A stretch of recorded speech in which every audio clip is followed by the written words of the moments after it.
Halo sahabat cinta alam semuanya. Hari ini pendakian hari kedua menuju Gleraja, puncak gunung Gleraja. Ya, di mana sini cucur-cucur aja. Wow, sungguh nikmat Tuhan, yang mana lagi yang kau dustakan. Fabi ayyalah rabbikuma tukadziban. Masya Allah, kami bersyukur kali. Nah ini.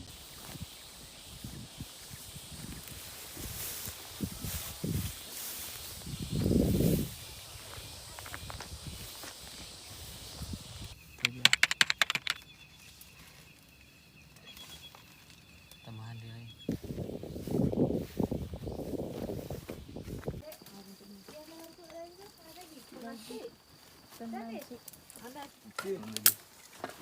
Bagi dua kan? Bagi no. Itu bagi bang. Dulu bagi dia naik cung. Makasih lah.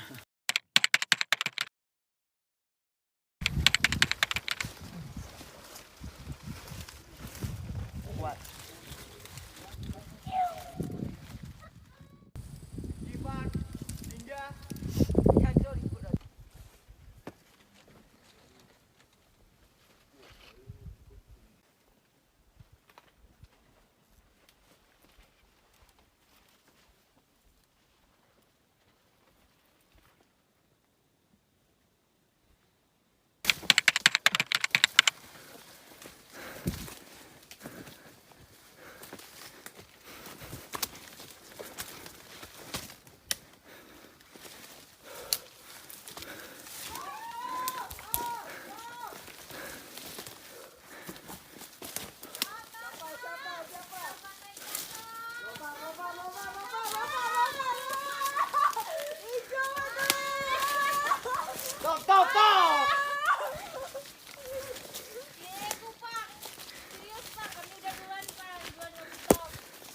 Oke.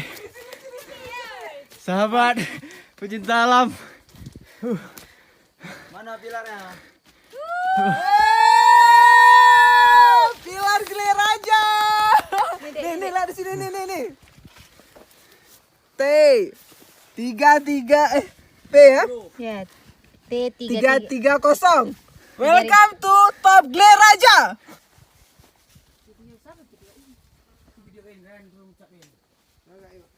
Allahu Akbar, Allahu Akbar, Allahu Akbar, Allahu